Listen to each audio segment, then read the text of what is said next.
കഴിഞ്ഞ ദിവസം ഒരു അൽമായ സുഹൃത്തിനോട് പറഞ്ഞു, വച്ചോ ഞങ്ങളുടെ രൂപതയിലും മെത്രാന്മാർ 2-3 മാറുന്നത്, പക്ഷേ സംഘടന നേതാക്കൾക്ക് ഒരു മാറ്റമില്ല, പഴയ ആൾക്കാരൊക്കെ തന്നെയാണ്, പുതിയ ആർക്കും ചാൻസ് ഇല്ല.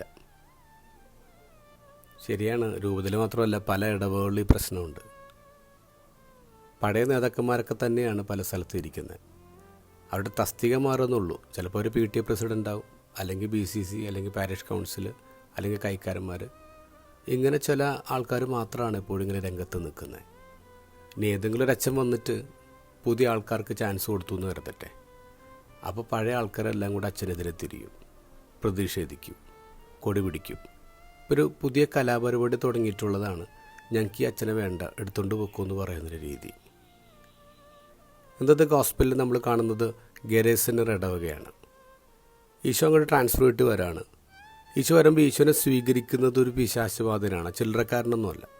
ആ നാട്ടുകാരെ മുഴുവൻ ഉപദ്രവിക്കുന്ന, സ്വയം ഉപദ്രവിക്കുന്ന, കല്ലറയിൽ താമസിക്കുന്ന ഒരു മനുഷ്യൻ ഓടി വരാണ്. അവൻ ഒരാളൊന്നുമല്ല, ലെഗ്യോൺ എന്ന് പറയാം, ഒരു കൂട്ട അശുദ്ധാത്മാക്കളാണ് അവൻ്റെ ഉള്ളിൽ. ഈശോനെ സുഖപ്പെടുത്താണ്, പക്ഷെ 2000 പന്നികൾ ചത്തുപോയി.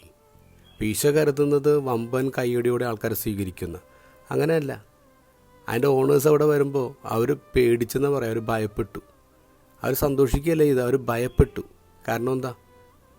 അവിടെ 2000 പന്നികളെ ചത്ത്, ഒരു മനുഷ്യൻ രക്ഷപ്പെട്ടപ്പോൾ 2000 പന്നികളെ ചത്ത്.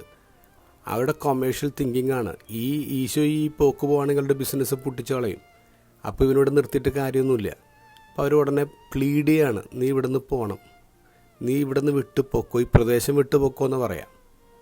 നമ്മുടെ ഇപ്പോഴത്തെ പല ഇടവകയും ഈ ഗെരേസനർ ഇടവകയും തമ്മിൽ ഒരു ചെറിയ വ്യത്യാസമുണ്ട്. അവരെത്ര മര്യാദയായിട്ടാണ് ഈശോട് പറയുന്നത്, ഇവിടുന്ന് വിട്ടുപോക്കുമെന്ന് പ്ലീഡ് ചെയ്യാണ്. പക്ഷെ നമ്മുടെ പല ഇടവുകളും അങ്ങനെയല്ല, ഉപദ്രവിച്ചിറക്കി വിടാണ്.